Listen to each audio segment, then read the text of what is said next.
어머님, 죄송하지만 오늘 잔치는 진행할 수 없습니다. 제 목소리가 5성급 호텔 연회장 입구에 울려 퍼졌습니다. 화려한 한복을 입은 시어머니가 제 앞을 가로막았습니다. 서윤아, 미쳤어? 지금 하객들이 다 왔는데. 법원 결정입니다. 이 연회장 제 멤버십으로 예약된 곳이거든요. 옆에 선 남편이 제 팔을 잡으려 했습니다. 서윤아, 제발 그만해. 어머니 칠순인데. 칠순잔치요? 아니면 당신 재혼 발표장이요. 순간 남편의 얼굴이 하얗게 질렸습니다. 그 옆에 서 있던 20대의 젊은 여자가 황급히 뒤로 물러섰습니다. 뭐라고? 오늘 새 며느리 소개하시려던 거 다 알아요. 제 돈으로 제 자리를 빼앗으려던 거 말이에요. 그때 법원 집달관이 공고문을 붙이기 시작했습니다. 행사장 사용 중지라는 글자가 선명했습니다. 연회장 조명이 하나씩 꺼져갔고 하객들의 웅성거림이 커졌습니다. 안 돼, 이럴 수 없어. 시어머니가 비명을 질렀지만 이미 늦었습니다. 5년 동안 저를 부엌대기 취급하고 제 돈을 당연하게 여기고 제 자리에 불륜 상대를 앉히려던 그들의 계획이 무너지는 순간이었습니다. 어머님, 그들은 몰랐죠. 진짜 주인이 누구인지. 그리고 며느리가 얼마나 무서운 사람인지 말이에요. 여러분의 구독, 좋아요는 더 많은 사연을 만드는 힘이 됩니다. 시퀀스 1 6천만 7천자. 안녕하세요. 저는 한소윤입니다. 35살, 결혼 5년 차 전업주부였습니다. 아니, 정확히 말하면 전업주부처럼 보이는 사람이었죠. 2024년 늦가을, 제 삶이 완전히 뒤집힌 그날을 여러분께 들려드리려 합니다. 그날은 토요일 오후였습니다. 저는 거실 소파에 앉아 시어머니 박금자 여사의 전화를 받고 있었습니다. 통화는 짧았지만 그 안에 담긴 무게는 결코 가볍지 않았습니다. 서윤아, 다음 주 토요일 그랜드 엠파이어 호텔 메인 연회장 예약 잘 됐는지 확인 좀 해줘. 칠순 잔치 준비 다 잘 됐는지도 확인해주고. 저는 천천히 대답했습니다. 네, 어머님. 알겠습니다. 그리고 너는 당일에 음식 잘 나오고 있는지만 확인만 하면 돼. 하객 응대는 나래가 할 거야. 너는 뒤에서 음식이나 체크하고 집에서 하던 대로 부엌대기다 생각해. 가슴이 철렁했지만 저는 내라고만 했습니다. 시어머니는 만족스럽게 전화를 끊었고 저는 핸드폰을 내려놓은 채 한참을 멍하니 앉아 있었습니다. 5년 동안 익숙해진 감정이었습니다. 모욕당하는 것에 대한 무감각함이요. 그런데 그때 문자 한 통이 도착했습니다. 호텔에서 온 예약 확인 문자였는데 거기에는 초대장 명단 파일이 첨부되어 있었습니다. 저는 무심코 파일을 열었고 스크롤을 내리다가 손이 멈췄습니다. 강혜미. 낯선 이름이었습니다. 시댁 친척 중에도 제가 아는 지인 중에도 그런 이름은 없었습니다. 명단을 다시 확인했습니다. 강혜미, 29세, VIP 테이블 배정. 혜미 씨는 일반 하객이 아니라 가족석에 앉는 사람이었습니다. 이상하네. 저는 곧바로 호텔에 전화를 걸었습니다. 담당 매니저가 친절하게 설명했습니다. 네, 고객님. 해당 분은 박금자 여사님께서 직접 추가하신 VIP 명단이십니다. 특별 배려 요청도 들어와 있고요. 특별 배려요? 네. 메인 테이블 옆자리에 배치하고 꽃다발 증정도 준비하라고 하셨습니다. 전화를 끊은 뒤 저는 곧바로 남편 이진호에게 연락했습니다. 진호는 회사에 있다고 했지만 목소리에는 묘한 긴장감이 섞여 있었습니다. 여보, 칠순 잔치 명단에 강혜미라는 사람이 있는데 누구예요? 강혜미? 응. 어머님이 VIP 테이블에 앉히셨던데. 진호는 잠시 침묵하더니 어색하게 웃으며 말했습니다. 아, 그 사람? 사업상 파트너야. 어머니가 알아서 초대하신 것 같은데 사업상 파트너를 칠순잔치에 왜 불러요?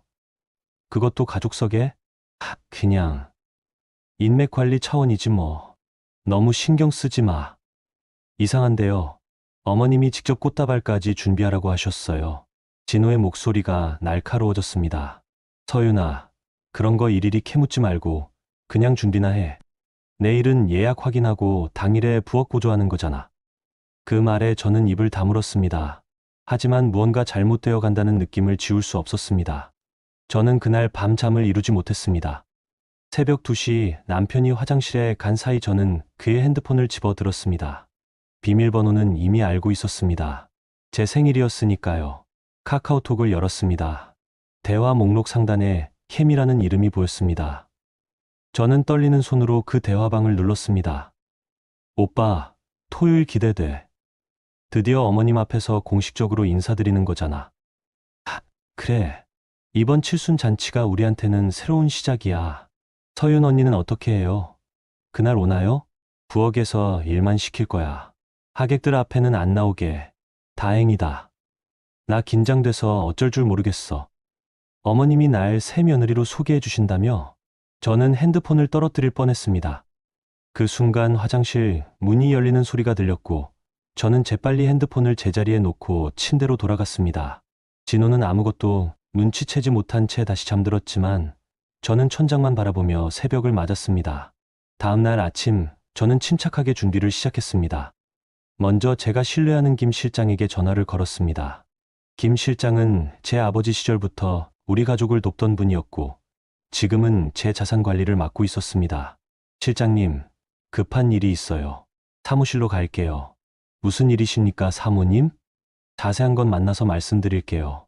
그리고 변호사님도 연락 부탁드려요. 호텔 VIP 멤버십, 백화점 프리미엄 카드, 골프장 우선 예약권. 시댁 사람들은 이 모든 게 이씨 집안의 힘이라고 생각했습니다. 하지만 진실은 달랐습니다. 이 모든 건 제 명의였고 제 자산으로 유지되는 것들이었습니다. 제 부모님은 중소기업을 운영하셨습니다.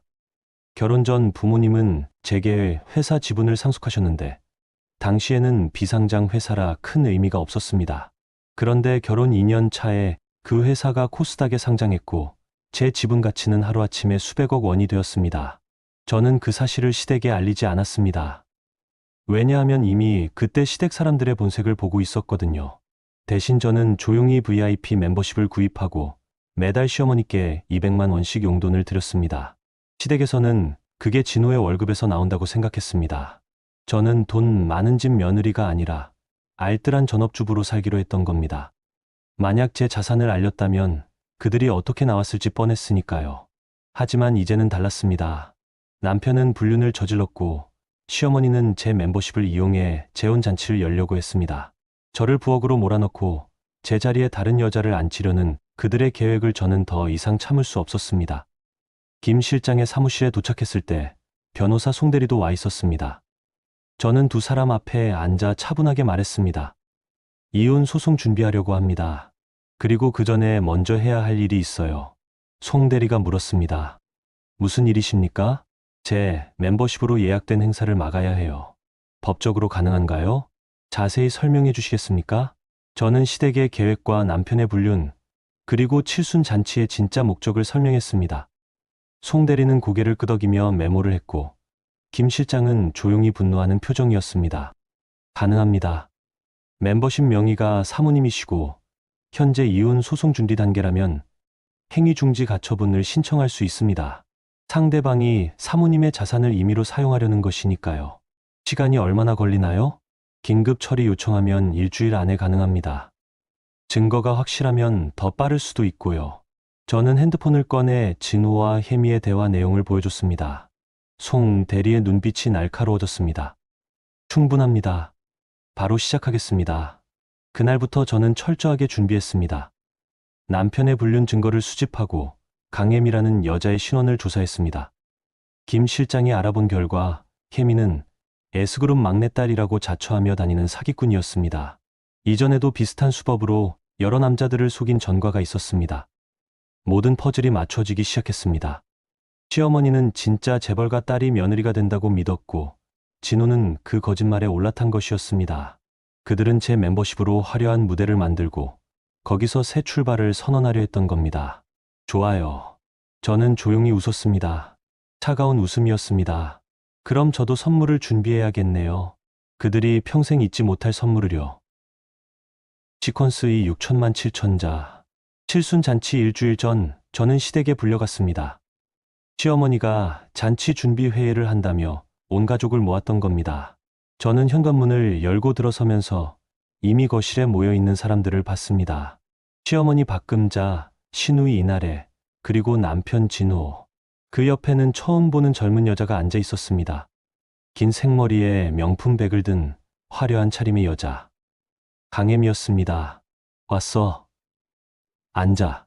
시어머니의 말투는 언제나처럼 차가웠습니다. 저는 조용히 구석 자리에 앉았습니다. 혜미가 저를 힐끗 보더니 금방 시선을 돌렸습니다. 마치 하인을 보듯 무시하는 눈빛이었습니다. 오늘은 칠순잔치 최종 점검하려고 모였어. 하객 명단 확정하고 당일 역할 분담도 해야 하거든. 시어머니는 테이블 위에 서류를 펼쳤습니다. 하객 명단이었는데 제가 본 것보다 훨씬 늘어나 있었습니다. 어머님, 하객이 150명이나 되네요? 제가 묻자 시어머니가 으쓱하며 대답했습니다. 그래. 이번 칠수는 좀 특별하거든. 사업 관계자들도 많이 초대했어. 아, 그리고 혜미 씨 가족분들도 오시고 혜미가 공손하게 인사했습니다. 어머님, 저희 아버지도 이번에 꼭 인사드리고 싶다고 하셨어요. 어머님 같은 분을 만나게 되어 영광이라고. 호호, 혜미 씨 아버님이 S그룹 이사님이시잖아. 우리 진호가 복이 많은 거지. 저는 가만히 듣고 있었습니다. S그룹 이사? 김 실장이 조사한 바로는 혜미의 아버지는 지방 소도시에서 치킨집을 운영하는 분이었습니다. 혜미는 완벽하게 거짓 신분을 만들어낸 것이었습니다. 신우인 아래가 거들었습니다. 엄마, 이번에 진짜 대박 나는 거 아냐? S그룹이랑 인연 맺으면 우리 오빠 승진도 문제 없을 거고. 그러니까 말이야. 그래서 이번 잔치가 중요한 거야. 제대로 준비해야 해. 시어머니가 저를 쳐다봤습니다. 서윤아, 너는 당일에 부엌 담당이야. 음식 나가는 거 체크하고 접시 정리하고. 알았지? 네. 그리고 하객 응대는 나래랑 혜미 씨가 할 거야. 너는 앞에 안 나와도 돼. 나래가 끼어들었습니다. 맞아. 언니는 그냥 뒤에서 일만 하면 돼. 어차피 이혼할 거면서 왜 나서려고 해? 저는 입술을 깨물었습니다. 하지만 아무 말도 하지 않았습니다. 이미 제 계획은 진행 중이었고 이 사람들이 무슨 말을 하든 상관없었습니다. 그때 시어머니가 다시 입을 열었습니다. 아 참, 그리고 서윤아, 당일에 답례품 준비 좀 해줘. 하객들한테 나눠줄 거 어떤 걸로 준비할까요? 홍삼 세트나 한우 세트 좋겠는데. 내가 알아서 주문해. 돈은 우리가 낼 테니까. 저는 속으로 비웃었습니다. 우리가 낼 테니까라는 말이 얼마나 우스운지 그들은 몰랐습니다. 지난 5년간 시댁에 들어간 돈이 얼마인지, 매달 들인 용돈이 어디서 나온 건지 그들은 전혀 모르고 있었습니다. 그리고 하나 더. 나래가 핸드백을 꺼내 들며 말했습니다. 언니, 이거 좀 사와. 명품관 갔다가 마음에 드는 거 봤는데 카드 한도 초과됐더라고. 그녀가 보여준 건 백화점 명품 가방 사진이었습니다. 가격표를 보니 450만 원이었습니다. 나래야, 그건 좀. 뭐가 좀? 우리 집안 체면 생각해서라도 나한테 명품 하나쯤은 사줘야지. 칠순 잔치에 가는데 초라하게 갈 수는 없잖아. 하지만 450만 원은 너무 비싸요. 나래가 인상을 찌푸렸습니다. 언니, 지금 돈이 아까워? 어차피 우리 오빠 돈으로 사는 건데? 저는 대답하지 않았습니다. 진호가 나서서 말했습니다. 서윤아, 그냥 사줘. 동생 하나 챙겨주는 게 뭐가 어려워. 알겠어요. 저는 고개를 끄덕였습니다. 어차피 며칠 후면 이들은 모든 걸 잃을 것이었습니다. 450만 원짜리 가방 하나쯤은 마지막 선물이라고 생각하기로 했습니다. 회의는 1시간 넘게 이어졌습니다. 시어머니는 하객 좌석 배치를 설명하면서 혜미를 메인 테이블 옆에 앉힌다고 재차 강조했습니다. 혜미 씨는 특별한 손님이니까 대접을 잘해야 해. 꽃다발도 준비하고 사진도 많이 찍고. 어머님, 감사합니다. 제가 이렇게 좋은 자리에 앉게 되어 영광이에요. 혜미의 목소리는 꿀처럼 달았습니다. 하지만 저는 그 뒤에 숨은 독을 알고 있었습니다. 회의가 끝나고 사람들이 하나둘 자리를 뜨려 할 때 시어머니가 저를 불렀습니다. 서윤아, 잠깐 남아봐. 다른 사람들이 나가고 거실에는 시어머니와 저만 남았습니다. 시어머니는 차를 한 모금 마시더니 차갑게 말했습니다. 너 이혼 서류에 도장 찍었어? 아직이요. 빨리 찍어. 이번 달 안으로. 생각할 시간이 필요해요. 뭘 생각해? 어차피 너랑 진호는 끝났잖아. 그냥 깨끗하게 정리하고 나가. 시어머니의 말투에는 조금의 미안함도 없었습니다. 5년 동안 며느리로 살았던 제게 그녀는 마치 쓸모없는 물건을 버리듯 대했습니다. 그리고 내가 쓰던 멤버십이랑 카드들 다 정리해서 내놔. 이혼하면 어차피 못 쓰는 거 아니야? 그건 제 명의예요. 명의가 내 거면 뭐해? 결혼하면서 우리 집안 식구가 된 거잖아. 당연히 가족들이 같이 쓰는 거지. 저는 그 순간 웃음이 나왔습니다. 정말로 진심으로 웃음이 나왔습니다. 이 사람들은 끝까지 자기들이 우위에 있다고 생각하고 있었습니다. 어머님, 이혼 서류는 제가 알아서 처리할게요. 빨리 해. 진호도 기다리고 있어. 시어머니는 그렇게 말하고는 방으로 들어갔습니다. 저는 혼자 거실에 앉아 창밖을 바라봤습니다. 하늘은 맑았지만 제 마음은 차갑게 가라앉고 있었습니다. 집으로 돌아오는 길에 저는 김 실장에게 전화를 걸었습니다. 실장님, 가처분 신청 진행 어떻게 됐어요? 내일 법원에 제출합니다. 증거 자료도 모두 첨부했고요. 혜미 신원 조회는요? 사기 전과 2건, 허위 신분 사칭 전력 다수입니다. 이전 피해자들 진술서도 확보했습니다. 좋아요. 그럼 그것도 같이 준비해 주세요. 알겠습니다, 사모님. 전화를 끊고 저는 한숨을 내쉬었습니다. 이제 며칠만 기다리면 됐습니다. 시댁 사람들이 만든 화려한 무대가 제 손으로 무너지는 모습을 보게 될 날이 다가오고 있었습니다. 그날 밤 남편 진호가 늦게 집에 돌아왔습니다. 술 냄새가 진동했습니다. 그는 비틀거리며 침실로 들어와 소파에 털썩 앉았습니다. 서윤아. 응. 이혼 서류 언제 처리할 거야? 생각 중이야. 뭘 생각해? 우리 이미 끝났잖아. 진호의 목소리에는 짜증이 섞여 있었습니다. 너 없으면 내가 더 잘 살 수 있어. 혜미는 S그룹 딸이야. 나한테 기회가 온 거라고. 그래? 그래. 넌 그냥 평범한 주부였잖아. 근데 혜미는 달라. 집안도 좋고 인맥도 좋고. 저는 아무 대답도 하지 않았습니다. 진호는 계속 떠들었습니다. 혜미가 얼마나 대단한 사람인지, 자기가 얼마나 좋은 기회를 잡았는지. 저는 그의 말을 들으며 그가 얼마나 큰 착각 속에 살고 있는지 확인할 수 있었습니다. 토요일 잔치 끝나면 공식적으로 발표할 거야. 혜미랑 나 새로 시작한다고. 칠순 잔치에서? 응. 어머니도 동의하셨어. 그게 가장 좋은 타이밍이래. 진호는 그렇게 말하고는 침대에 쓰러져 잠들었습니다. 저는 그의 얼굴을 내려다봤습니다. 한때는 사랑했던 사람, 하지만 지금은 낯선 사람이었습니다.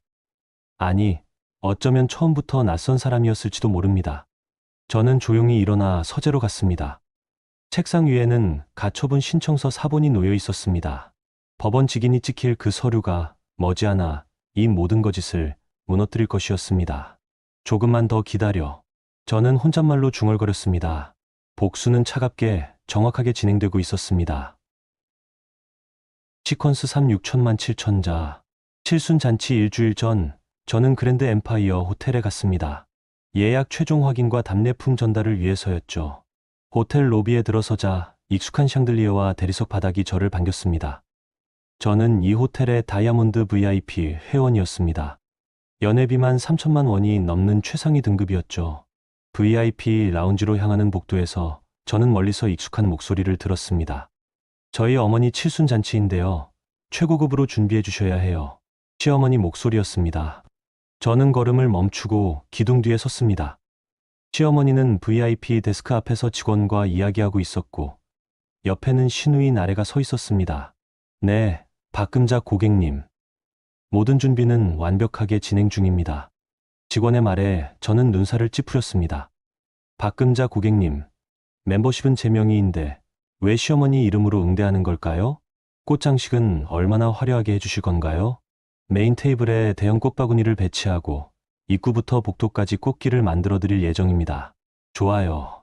그리고 음식도 최고급으로 부탁드려요. 하객 중에 중요한 분들이 많거든요. 물론입니다. 특선 코스 요리로 준비해 드리겠습니다. 시어머니는 만족스럽게 고개를 끄덕였습니다. 그때 나래가 덧붙였습니다. 저희 가족 VIP 혜택으로 준비하는 거죠. 할인도 적용되고? 네, 당연히 다이아몬드 등급 혜택 모두 적용됩니다. 저는 더 이상 참을 수 없었습니다. 기둥 뒤에서 나와 데스크 쪽으로 걸어갔습니다. 실례합니다. 시어머니와 나래가 깜짝 놀라 저를 돌아봤습니다. 서윤아, 여긴 왜? 예약 확인하러 왔어요. 제 명이니까요. 직원이 당황한 표정으로 저를 봤습니다. 아, 한서윤 고객님이시군요. 네. 이번 예약 제 멤버십으로 되어 있죠? 네, 맞습니다. 시어머니가 끼어들었습니다. 서윤아, 그게 무슨 소리야? 가족이면 다 같이 쓰는 거지. 멤버십은 본인만 사용할 수 있어요, 어머님. 약관에 명시되어 있습니다. 직원이 난처한 표정으로 말했습니다.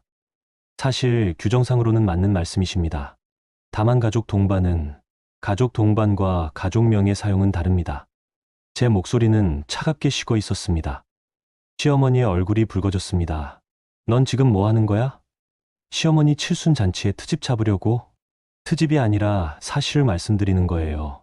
나래가 비웃듯 말했습니다. 언니, 진짜 너무하네. 어차피 우리 오빠 돈으로 유지하는 멤버십 아니야? 제 돈입니다.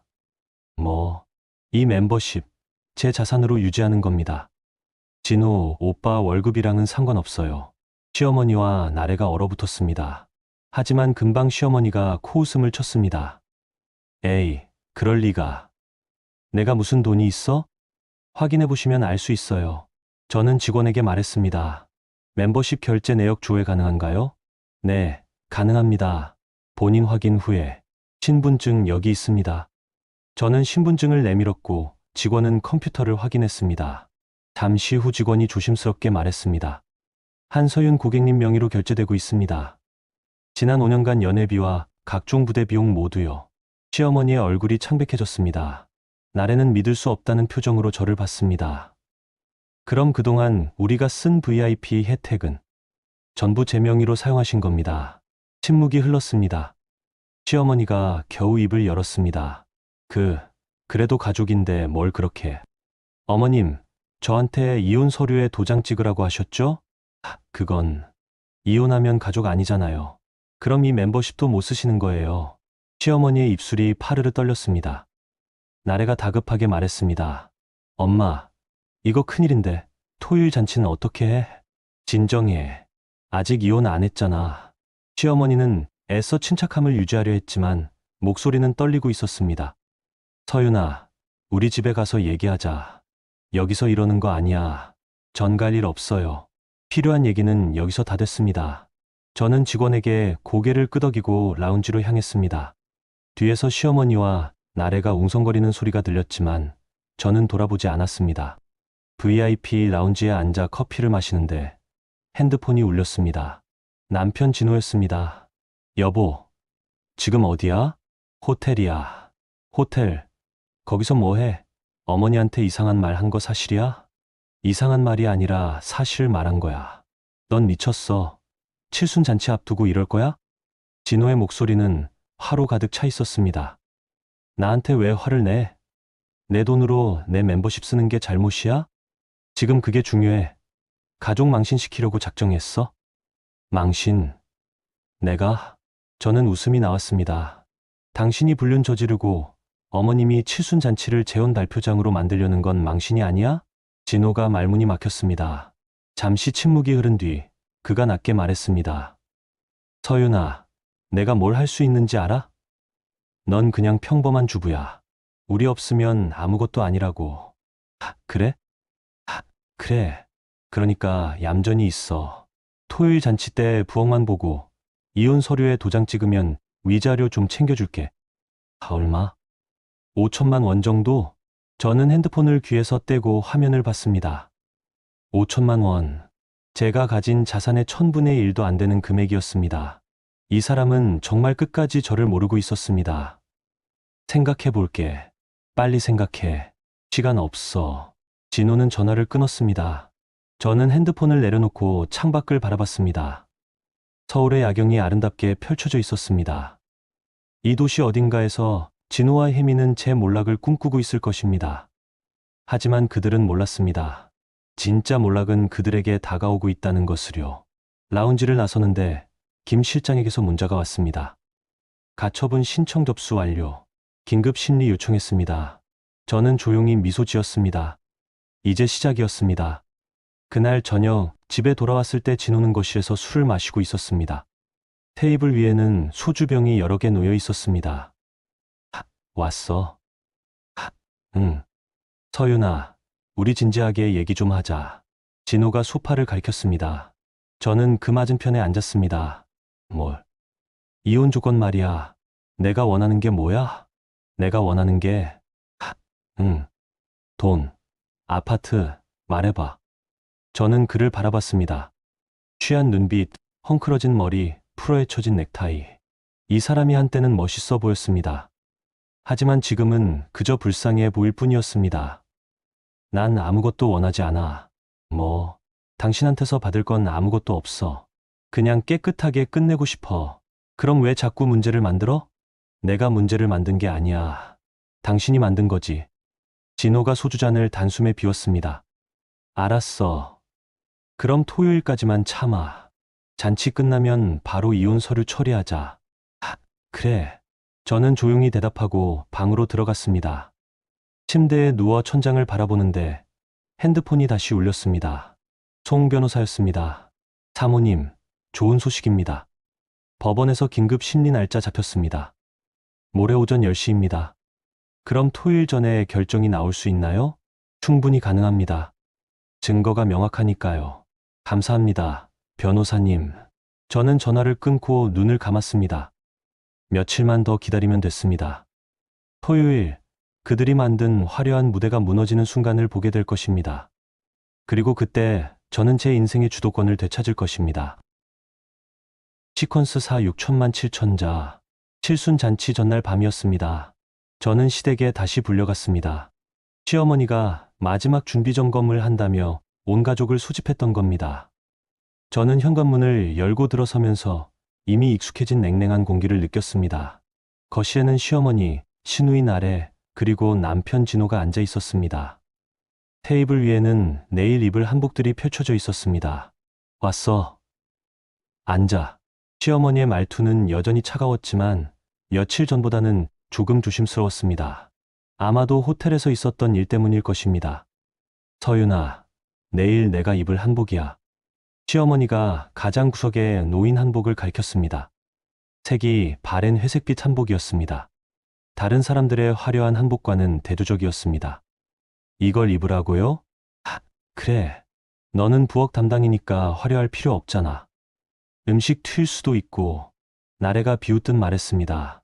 언니, 그냥 편한 옷 입어. 어차피 하객들 앞에 안 나갈 거잖아. 저는 한복을 집어들었습니다. 천이 낡아서 윤기가 없었고 구석에는 얼룩까지 있었습니다. 이 한복은 시어머니가 10년 전에 입던 옷이었습니다. 네, 알겠습니다. 저는 담담하게 대답했습니다. 시어머니가 의외라는 표정으로 저를 봤습니다. 아마도 제가 항의할 거라 생각했던 모양입니다. 그리고 내일 일정 확인할게. 아침 9시에 호텔 도착해서 주방 점검하고 10시부터 음식 준비 감독하고 하객들 오는 12시부터는 부엌에서 대기. 알았지? 네. 잔치 시작하면 절대 밖에 나오지 마. 하객들한테 얼굴 비치면 안 돼. 왜요? 시어머니가 인상을 찌푸렸습니다. 왜긴 뭐가 왜야? 이혼할 사람이 칠순잔치에 나서는 게 말이 돼? 진호가 거들었습니다. 서윤아, 어머니 말씀대로 해. 너도 불편하잖아. 저는 그들을 차례로 바라봤습니다. 시어머니의 오만한 표정, 나래의 비웃음, 진호의 무관심. 이 사람들은 끝까지 저를 투명인간 취급하고 있었습니다. 알겠습니다. 부엌에만 있을게요. 그래, 그게 낫지. 시어머니가 만족스럽게 고개를 끄덕였습니다. 그때 나래가 핸드백을 꺼내 들며 말했습니다. 참, 언니. 내가 지난번에 부탁한 가방 사왔어? 아직이요. 뭐? 아직? 나래의 목소리가 높아졌습니다. 언니, 내일 잔치인데 아직도 안 샀어? 나 그거 입고 가려고 했는데 450만 원짜리 가방을 하루 만에 사오라고요? 그럼 뭐 어때? 언니 카드로 그냥 긁으면 되잖아. 저는 가방을 여러 카드를 꺼냈습니다. 백화점 VIP 카드였습니다. 나래가 그동안 제 명의로 써왔던 카드였죠. 이 카드 말하는 거죠? 응.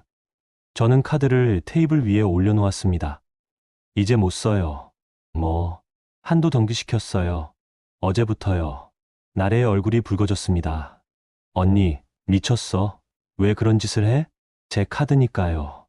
제 마음대로 할 수 있죠. 시어머니가 끼어들었습니다. 서윤아, 장난 그만해. 당장 한도 풀어. 안 됩니다. 뭐, 이 카드, 제 자산으로 유지되는 겁니다. 이혼하면 어차피 못 쓸 거잖아요. 시어머니의 얼굴이 굳었습니다. 나래는 비명을 질렀습니다. 언니, 내가 그동안 이 카드로 얼마나 많이 샀는데. 알아요. 지난 1년간 2억 3천만 원 쓰셨죠. 그게 전부 제 돈입니다. 그리고 이제는 한 푼도 안 드릴 거예요. 침묵이 흘렀습니다. 시어머니가 떨리는 목소리로 말했습니다. 서윤아, 너 지금 뭐 하는 거야? 사실대로 말씀드리는 거예요. 그동안 제 돈으로 시댁 생활비를 댔어요. 매달 200만 원씩 드린 용돈도 VIP 멤버십 혜택도 다 제 자산이었어요. 거짓말하지 마. 호텔에 가서 확인해 보세요. 아니면 은행 거래 내역 보여드릴까요? 저는 핸드폰을 꺼내 화면을 보여줬습니다.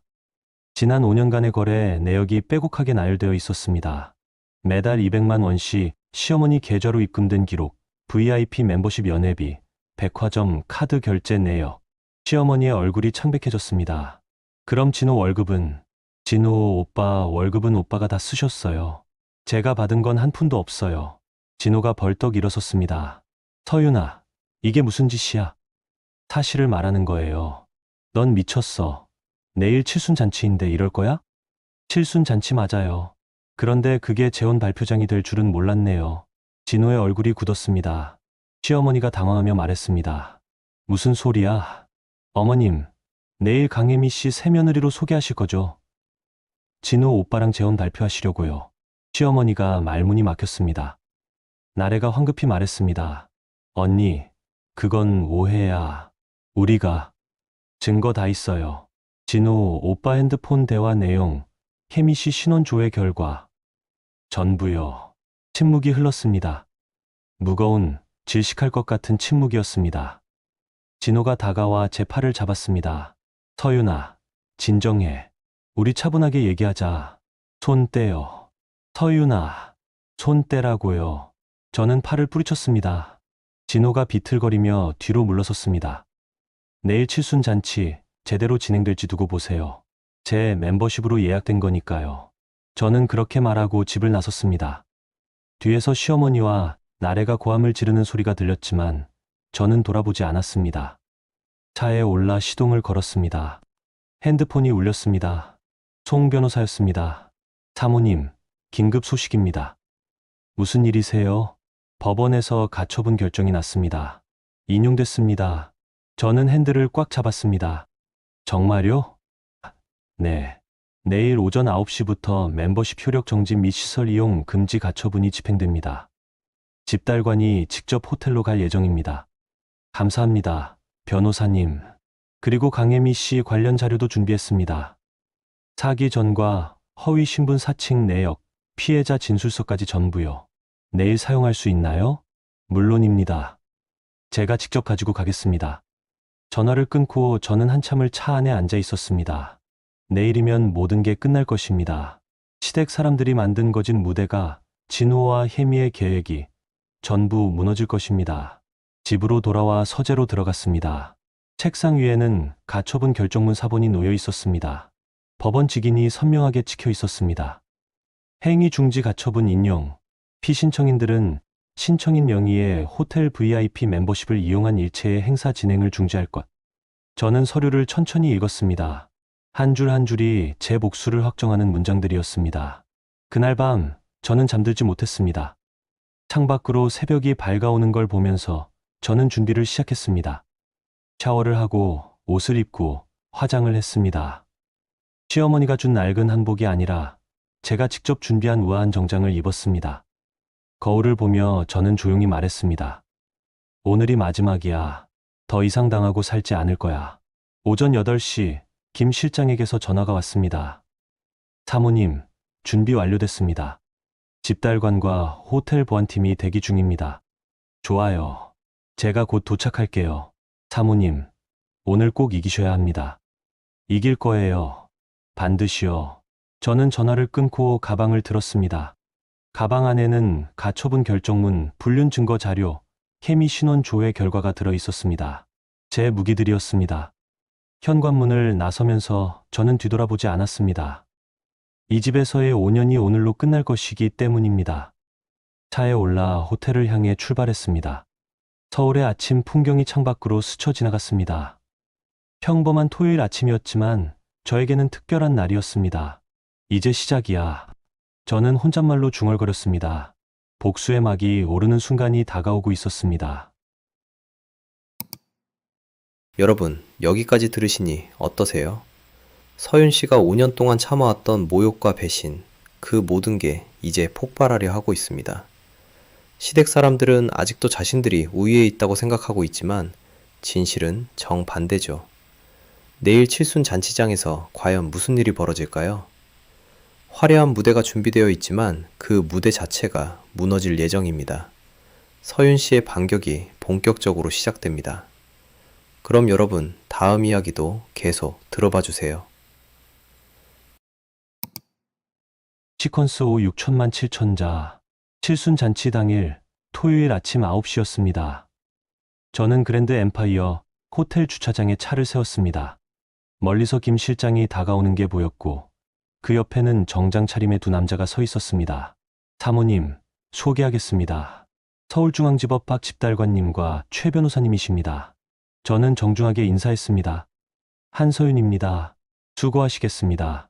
박 집달관이 서류 가방을 들어 보이며 말했습니다. 가처분 결정문과 집행 관련 서류 모두 준비했습니다. 오전 11시부터 본격 집행 예정입니다. 하객들이 도착하기 전인가요? 네. 하객 입장 전에 연회장 봉쇄 조치를 완료할 예정입니다. 최 변호사가 덧붙였습니다. 호텔 법무팀과 조율 완료했습니다. 호텔 측도 법원 결정에 따르기로 했고요. 저는 고개를 끄덕였습니다. 모든 게 계획대로 진행되고 있었습니다. 혹시 강혜미 관련 자료는요? 여기 있습니다. 최 변호사가 태블릿을 꺼내 화면을 보여줬습니다. 혜미의 사진과 함께 사기 전과 허위 신분 사칭 내역, 피해자 진술서가 정리되어 있었습니다. 이 자료는 언제 공개할까요? 연회장 봉쇄 직후가 좋겠습니다. 혼란스러운 상황에서 진실을 드러내는 게 효과적이니까요. 알겠습니다. 우리는 호텔 직원 전용 입구로 들어갔습니다. 복도를 걸어가는 동안 저는 심장이 빠르게 뛰는 걸 느꼈습니다. 긴장이 아니었습니다. 기대였습니다. 메인 연회장 앞에 도착했습니다. 이미 호텔 직원들이 분주하게 준비하고 있었습니다. 꽃 장식이 화려하게 펼쳐져 있었고 메인 테이블에는 금빛 리본이 달린 의자들이 배치되어 있었습니다. 한 직원이 다가와 인사했습니다. 한서윤 고객님 오셨습니까? 준비는 거의 끝났습니다. 수고하셨어요. 그런데 잠시 후에 상황이 좀 변경될 예정이에요. 네. 무슨 말씀이신지. 그때 김 실장이 나서서 설명했습니다. 법원 가처분 집행이 있을 예정입니다. 호텔 법무팀에 이미 통보했으니 확인해 보시죠. 직원이 당황하며 무전기로 연락을 취했습니다. 잠시 후 호텔 매니저가 급하게 달려왔습니다. 한 고객님, 법무팀에서 연락 받았습니다. 이게 정말입니까? 네. 제 멤버십을 무단으로 사용하려는 것에 대한 행위 중지 가처분입니다. 하지만 오늘 잔치가 그래서 더 빨리 진행해야 합니다. 하객들이 오기 전에요. 매니저의 얼굴이 굳었습니다. 하지만 그는 곧 고개를 끄덕였습니다. 알겠습니다. 법원 결정이라면 저희도 따를 수밖에 없습니다. 박 집달관이 시계를 확인했습니다. 10시 30분입니다. 30분 후 집행 시작하겠습니다. 저는 VIP 라운지로 이동했습니다. 창을 통해 연회장 입구가 보였습니다. 멀리서 차 한 대가 도착하는 게 보였습니다. 시어머니의 차였습니다. 차에서 시어머니, 나래, 그리고 진호가 내렸습니다. 시어머니는 화려한 한복을 입고 있었고 나래는 명품 가방을 들고 있었습니다. 아마도 다른 곳에서 산 것 같았습니다. 그들은 웃으며 호텔 로비로 들어갔습니다. 아직 아무것도 모르는 표정이었습니다. 10분 후 또 다른 차가 도착했습니다. 강혜미였습니다. 그녀는 화려한 드레스를 입고 있었고 손에는 큰 부케를 들고 있었습니다. 마치 신부 같은 차림이었습니다. 혜미도 로비로 들어갔습니다. 저는 그녀가 시어머니와 포옹하는 모습을 봤습니다. 시어머니는 혜미의 손을 잡고 무언가 말하고 있었습니다. 아마도 오늘이 내 날이라는 식의 말이겠죠. 저는 조용히 미소 지었습니다. 잠깐만 더 기다려요. 조금만요. 11시 정각 제 핸드폰이 울렸습니다. 김 실장이었습니다. 사모님, 집행 시작합니다. 알겠습니다. 저는 일어나 창가로 다가갔습니다. 연회장 입구에 박집달관과 호텔 보안팀이 나타났습니다. 그들은 입구에 공고문을 붙이기 시작했습니다. 법원 결정에 따라 본 예약은 무효이며 행사장 사용이 중단됩니다. 공고문이 붙자 연회장 안에서 소동이 일어났습니다. 준비하던 직원들이 당황하며 밖으로 나왔고 곧 시어머니 일행도 급하게 나타났습니다. 뭐야, 이게 무슨 소리야? 시어머니의 목소리가 복도까지 들렸습니다. 박 집달관이 차분하게 말했습니다. 서울중앙지방법원 가처분 결정입니다. 한서윤 씨 명의의 멤버십을 이용한 행사 진행을 중지하라는 명령입니다. 한서윤, 그게 무슨 귀댁 며느리분이십니다. 현재 이혼 소송 준비 중이시고 멤버십 무단 사용에 대한 행위 중지를 신청하셨습니다. 시어머니의 얼굴이 하얗게 질렸습니다. 진호가 앞으로 나섰습니다. 잠깐만요. 오늘 칠순잔치인데 이럴 수 있어요? 하객들이 다 오는데 죄송합니다. 법원 결정이라 저희도 어쩔 수 없습니다. 법원 결정이 뭐가 중요해? 지금 당장 저 공고문 떼요. 진호가 소리를 질렀지만 보안 요원들이 그를 막아섰습니다. 고객님, 진정하십시오. 법원 집행을 방해하시면 처벌받으실 수 있습니다. 나래가 울먹이며 말했습니다. 엄마 어떡해? 하객들 1시간 후면 오는데. 시어머니는 떨리는 손으로 핸드폰을 꺼냈습니다. 아마도 저에게 전화하려는 것 같았습니다. 하지만 제 전화는 꺼져 있었습니다. 그때 혜미가 나타났습니다. 어머님, 무슨 일이세요? 혜미야, 큰일 났어. 연회장을 못 쓰게 됐어. 네, 어떻게 그럴 수가. 혜미의 얼굴도 창백해졌습니다. 그녀는 재빨리 주변을 둘러봤습니다. 아마도 도망칠 구멍을 찾는 것 같았습니다. 박 집달관이 계속 설명했습니다. 본 멤버십은 한소윤 씨 개인 명의로 등록되어 있으며 타인이 임의로 사용할 수 없습니다. 현재 이혼 소송 준비 단계에서 상대방이 신청인의 자산을 무단으로 사용하려 한 것이므로 법원은 이를 중지하라고 명령했습니다. 그럼 오늘 잔치는 진행할 수 없습니다. 침묵이 흘렀습니다. 무거운 절망적인 침묵이었습니다. 저는 라운지에서 그 모습을 지켜봤습니다. 시어머니의 무너진 표정, 진호의 당황한 모습, 나래의 눈물, 혜미의 불안한 시선. 모든 게 제 계획대로 진행되고 있었습니다. 그때 제 옆에 김 실장이 나타났습니다. 사모님, 이제 가시겠습니까? 아직이요. 아직 끝나지 않았어요. 무슨 말씀이신지 진실을 보여줘야죠. 강혜미가 누구인지, 그들이 무슨 계획을 세웠는지. 김 실장이 고개를 끄덕였습니다. 준비되어 있습니다. 저는 라운지를 나섰습니다. 복도를 걸어 연회장 입구로 향했습니다. 시어머니 일행이 여전히 집달관과 다투고 있었습니다. 제가 나타나자 모두의 시선이 저에게 쏠렸습니다. 서윤아. 시어머니가 제 이름을 불렀습니다. 분노와 당황이 섞인 목소리였습니다. 어머님. 저는 차분하게 인사했습니다. 이게 다 내 짓이야? 네. 제 멤버십이니까요. 넌 미쳤어. 칠순잔치를 망치다니. 칠순잔치가 아니라 재혼 발표장 아니었나요? 시어머니의 입이 다물어졌습니다. 진호가 제 앞으로 다가왔습니다. 서윤아, 제발 그만해. 우리 얘기 좀 하자. 이제 더 이상 얘기할 것 없어요. 저는 이혼할 거예요. 그리고 제 자산도 지킬 거고요. 내 자산, 그게 다 우리 집안 덕분 아니야? 아니에요. 제 부모님이 물려주신 거예요. 당신들은 한 푼도 기여하지 않았어요. 나래가 비명을 질렀습니다. 언니가 그렇게 돈이 많았어. 우리한테 왜 숨긴 거야? 숨긴 게 아니라 말할 필요가 없었던 거예요. 이미 당신들이 어떤 사람들인지 알고 있었으니까요. 혜미가 조용히 뒤로 물러서려 했습니다. 하지만 저는 그녀를 놓칠 생각이 없었습니다. 강혜미 씨.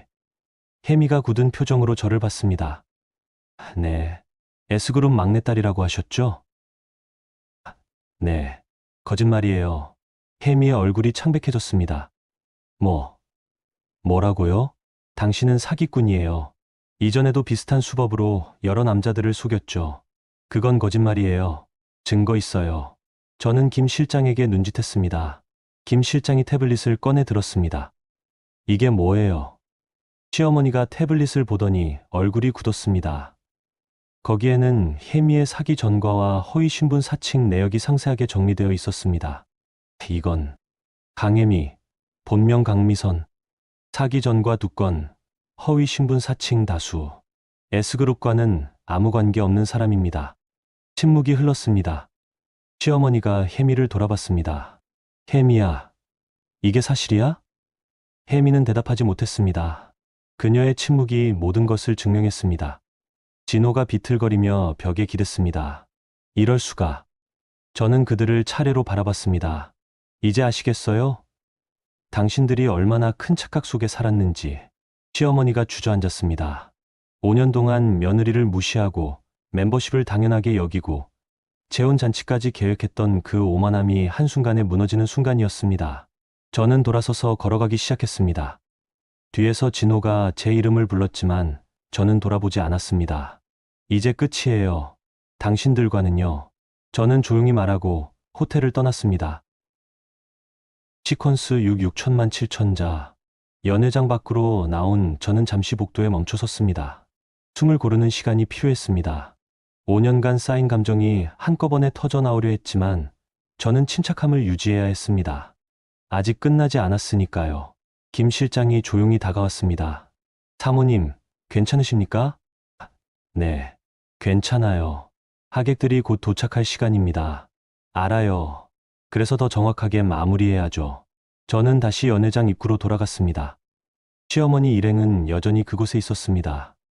시어머니는 바닥에 주저앉아 있었고 나래는 울고 있었습니다. 진호는 벽에 기댄 채 멍한 표정이었고 혜미는 구석에서 떨고 있었습니다. 어머님, 제 목소리에 시어머니가 고개를 들었습니다. 눈가가 빨갛게 부어 있었습니다. 서윤아, 한 가지만 더 말씀드릴게요. 저는 핸드백에서 서류 봉투를 꺼냈습니다. 이건 뭐냐?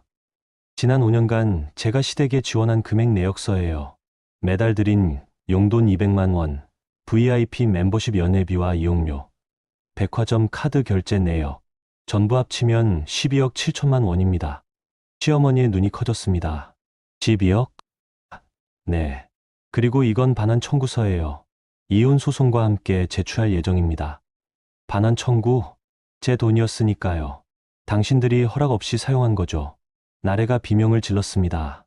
그럴 수 없어. 그건 가족으로서 당연히. 저는 이제 가족이 아니에요. 이혼할 거니까요. 시어머니가 떨리는 목소리로 말했습니다. 서윤아, 제발. 이러지 마. 우리가 잘못했어. 그러니까 조용히 넘어가자. 조용히요? 저는 비웃음을 터뜨렸습니다. 어머님은 제게 부엌대기라고 하셨잖아요. 이혼하는 사람이 칠순잔치에 나설 자격 없다고 하셨고요. 그때는 내가 화가 났으면 다해요. 5년 동안 저를 무시하고 제 돈으로 호의호식하면서 그게 다 당연한 거였어요? 시어머니는 대답하지 못했습니다. 그때 호텔 로비 쪽에서 웅성거리는 소리가 들렸습니다. 하객들이 도착하기 시작한 것입니다. 어머님, 하객들이 오시네요. 서윤아, 제발. 제가 직접 설명드릴게요. 오늘 왜 잔치가 취소됐는지. 저는 로비로 향했습니다. 시어머니가 제 팔을 잡으려 했지만 김 실장이 막아섰습니다. 로비에는 이미 20여 명의 하객이 도착해 있었습니다. 그들은 연회장 입구의 공고문을 보며 수군거리고 있었습니다. 무슨 일이지? 잔치가 취소됐대요.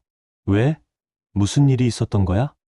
제가 로비 중앙으로 걸어 들어가자 하객들의 시선이 저에게 쏠렸습니다.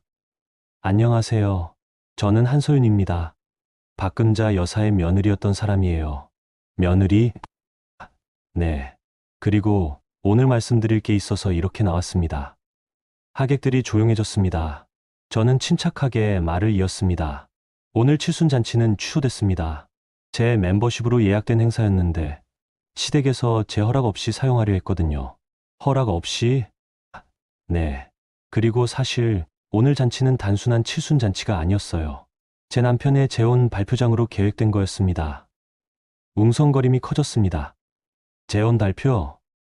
네.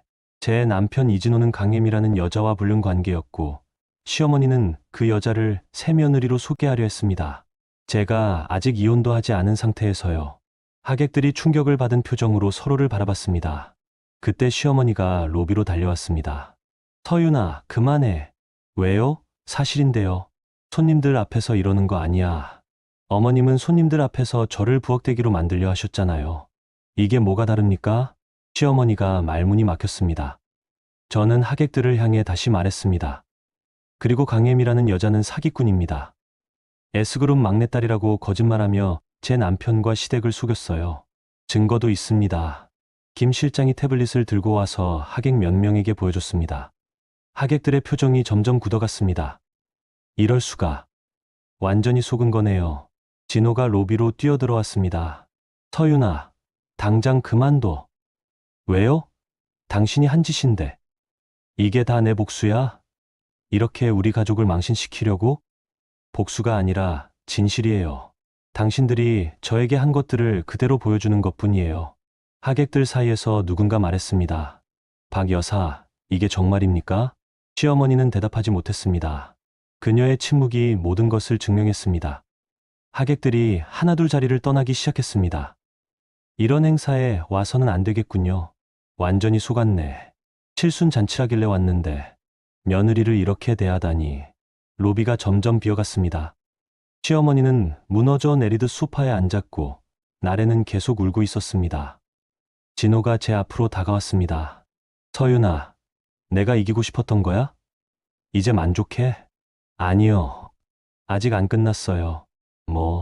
저는 핸드백에서 또 다른 서류를 꺼냈습니다. 이혼 소송 신청서예요. 이미 법원에 제출했어요. 그리고 재산 분할은 하지 않을 거예요. 제 자산은 원래부터 제 거였으니까요. 당신이 받을 건 아무것도 없어요. 진호의 얼굴이 창백해졌습니다. 위자료도 청구할 거예요. 불륜에 대한 손해배상으로 5억 원. 그리고 시댁에서 무단으로 사용한 멤버십과 비용에 대한 반환 청구 12억 7천만 원.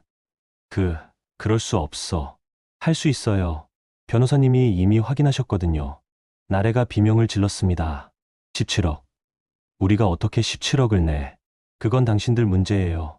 저는 돌아서서 출구로 향했습니다. 뒤에서 시어머니가 제 이름을 불렀지만 저는 멈추지 않았습니다.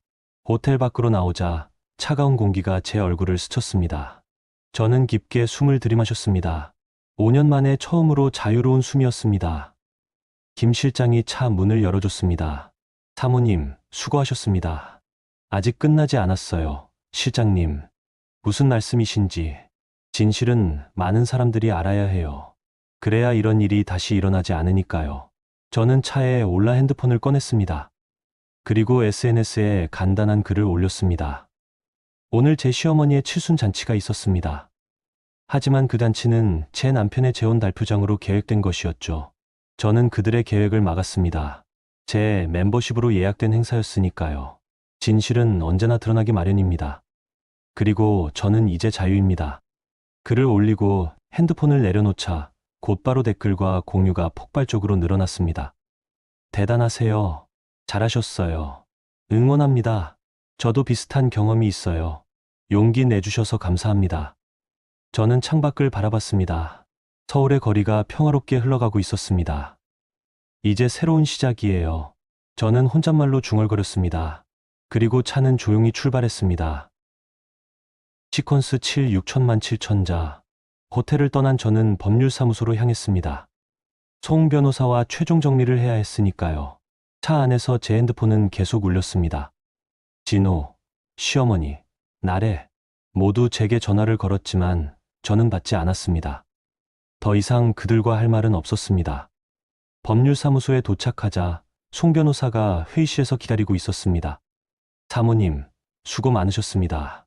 변호사님, 진행 상황 어떻게 됐나요? 완벽합니다. 가처분 집행이 문제없이 완료됐고 이혼 소송 신청서도 접수됐습니다. 송 변호사가 서류 뭉치를 펼쳤습니다. 위자료 5억, 멤버십 무단 사용에 대한 반환 청구 12억 7천만 원, 총 17억 7천만 원 청구입니다. 상대방이 감당할 수 있을까요? 어려울 겁니다. 이진호 씨의 재산은 아파트 하나와 예금 3천만 원 정도예요. 박금자 여사도 마찬가지고요. 그럼 재산 압류와 경매 절차로 갈 가능성이 높습니다. 아파트 팔고 예금 압류하고 그래도 부족하면 급여 압류까지 갈 수 있습니다. 저는 잠시 침묵했습니다. 가혹한 처벌이었지만 그들이 저에게 한 것을 생각하면 정당한 대가였습니다. 그리고 강혜미 씨 관련해서는 형사 고소 진행하겠습니다. 사기죄로요. 증거가 충분합니까? 넘칩니다. 이전 피해자들 진술서, 허위 신분 사칭 증거, 진호 씨와의 금전거래 내역까지 실현 가능성이 높습니다. 저는 고개를 끄덕였습니다. 그럼 진행해 주세요. 알겠습니다. 그리고 사모님, 네. 오늘 SNS에 올리신 글, 반응이 폭발적입니다. 조회수가 이미 100만을 넘었고요. 그래요? 네. 언론사에서도 연락이 오고 있습니다. 인터뷰 요청이 많고요. 거절해 주세요. 저는 조용히 정리하고 싶어요. 알겠습니다. 회의를 마치고 사무실을 나서는데 김 실장이 차 앞에서 기다리고 있었습니다. 사모님, 시댁에서 다시 연락이 왔습니다. 내용이 뭔가요? 만나서 얘기하고 싶다고 합니다. 사과하겠다고요. 거절하세요. 더 이상 만날 이유가 없어요.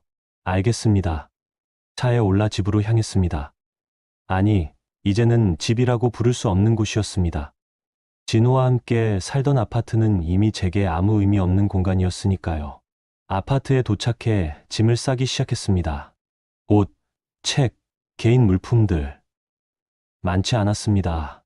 5년을 살았지만 정작 제 것이라고 할 만한 게 별로 없었던 겁니다. 짐을 싸는 동안 저는 이 집에서의 시간들을 떠올렸습니다.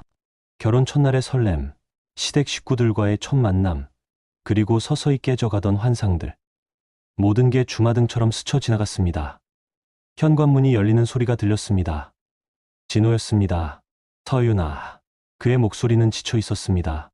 저는 짐 싸는 것을 멈추고 그를 바라봤습니다. 뭐하러 왔어요? 우리. 얘기 좀 하자. 더 이상 할 얘기 없어요. 서윤아, 제발. 나도 잘못했어. 미안해. 진호가 제 손을 잡으려 했지만 저는 손을 뿌리쳤습니다. 미안하다고 끝나요? 당신이 한 일이 그렇게 가벼워요? 나도 알아. 내가 잘못했어. 그런데 뭐요? 7억은 너무 과해. 우리가 어떻게 그 돈을 내? 저는 웃음이 나왔습니다. 과해요? 제가 5년 동안 시댁에 쓴 돈이 12억이 넘어요. 그리고 불륜 위자료 5억은 법적으로 정당한 금액이에요. 하지만 우리 어머니까지 파산하실 거야. 그건 어머님이 선택한 거예요. 저를 무시하고 제 돈을 당연하게 여기고 재혼 잔치까지 계획한 건 어머님이잖아요. 진호가 주저앉았습니다. 서윤아, 제발. 조금만 봐줘. 우리 어머니 연세도 있으시고 연세가 있으면 며느리를 모욕해도 돼요? 불륜을 도와도 돼요?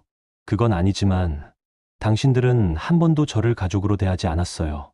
저는 그냥 돈줄이었을 뿐이죠. 이제 그 대가를 치르는 거예요. 저는 짐을 다 쌌습니다. 캐리어 2개와 가방 하나.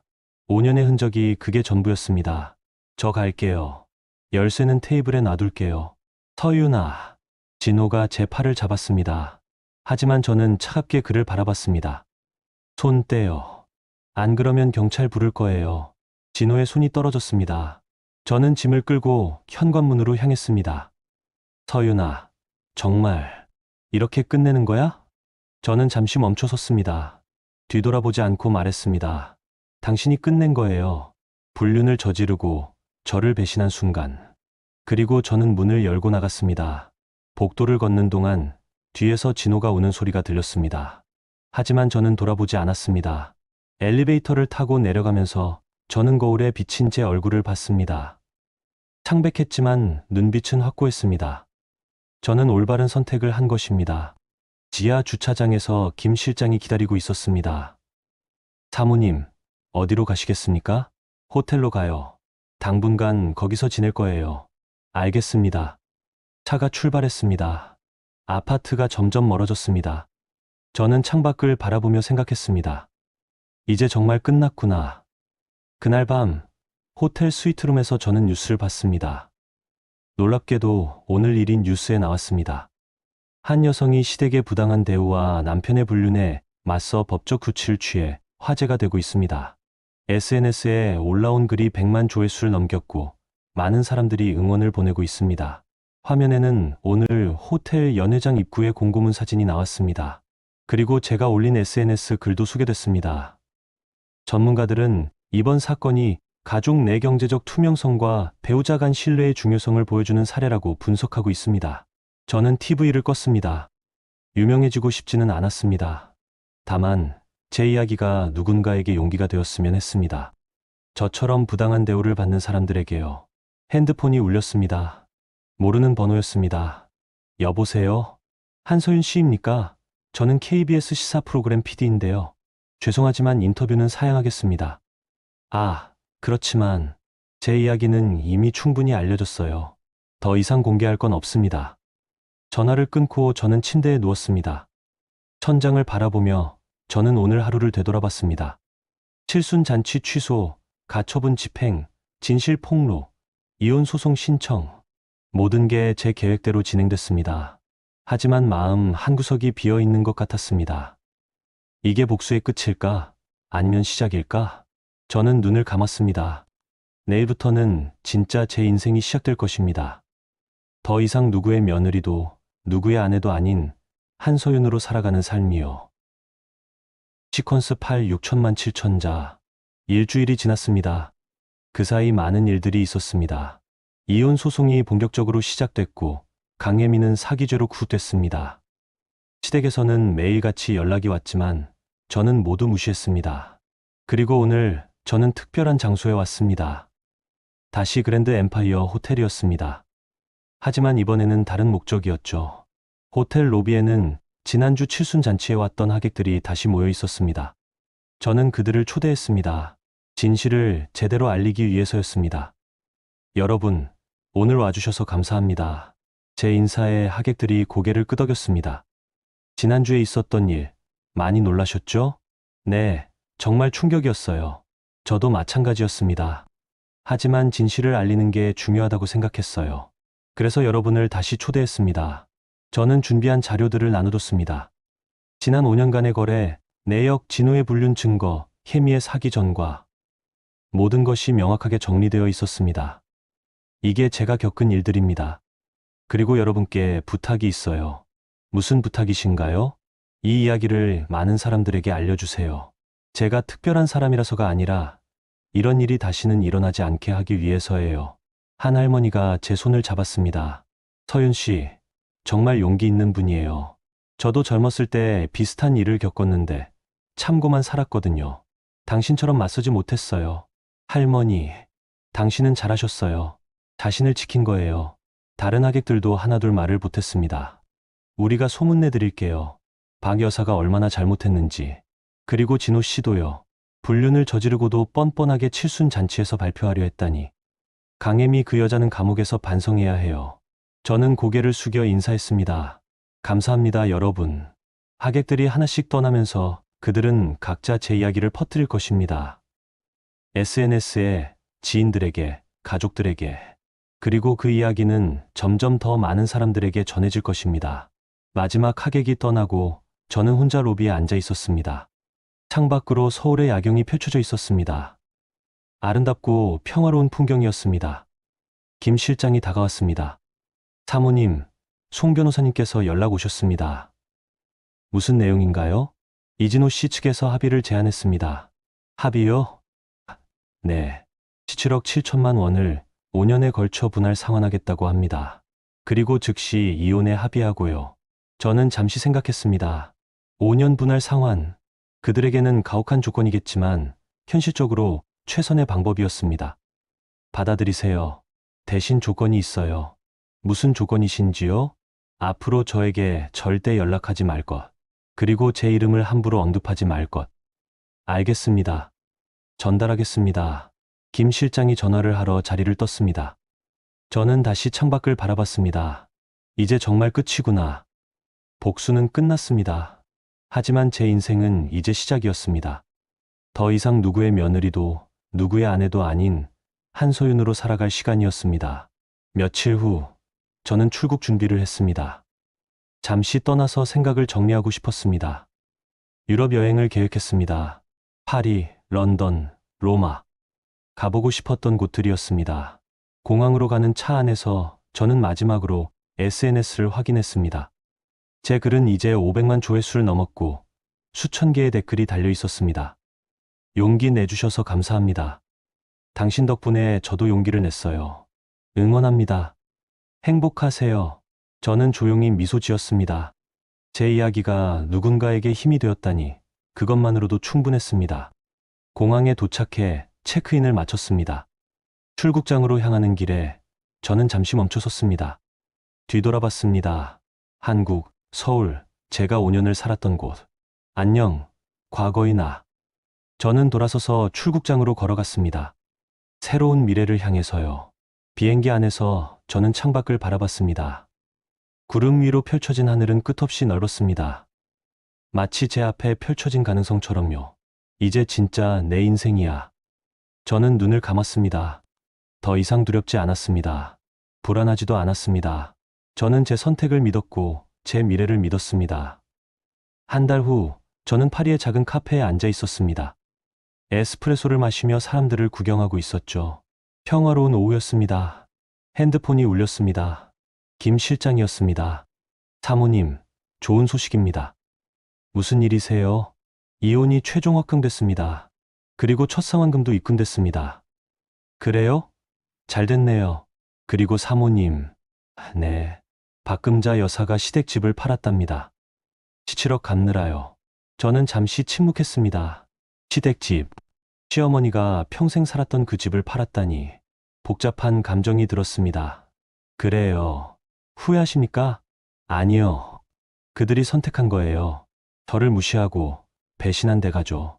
알겠습니다. 전화를 끊고 저는 다시 창밖을 바라봤습니다.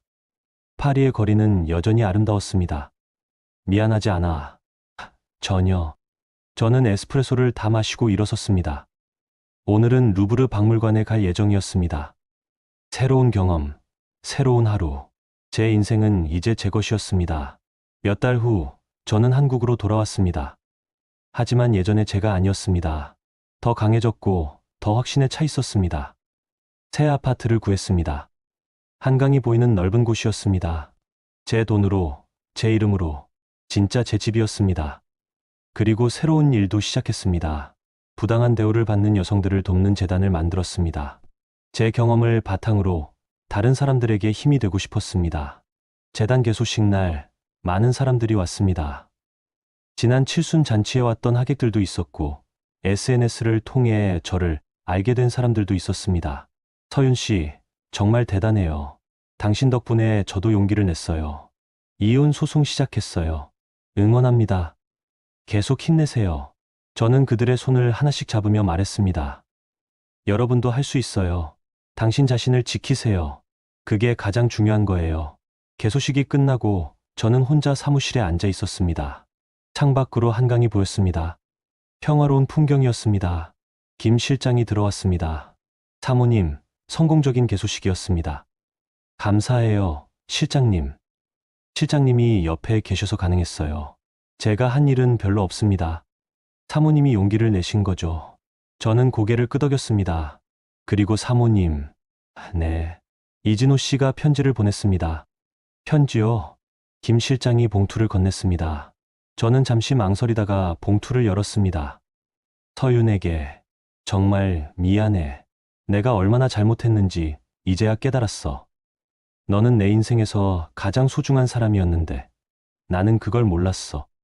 이제 와서 후회해도 소용없지만 그래도 말하고 싶었어. 미안하고 고마웠어. 내가 행복하길 바라. 진호. 저는 편지를 읽고 천천히 접었습니다. 그리고 서랍에 넣었습니다. 답장 안 하실 겁니까? 네. 이미 끝난 일이에요. 더 이상 돌아볼 필요 없어요. 김 실장이 고개를 끄덕였습니다. 저는 다시 창밖을 바라봤습니다. 해가 지고 있었습니다. 아름다운 노을이 한강을 물들이고 있었습니다. 이제 진짜 끝났어. 그리고 이제 진짜 시작이야. 저는 조용히 미소 지었습니다. 복수는 끝났지만 제 인생은 이제 막 시작되었습니다.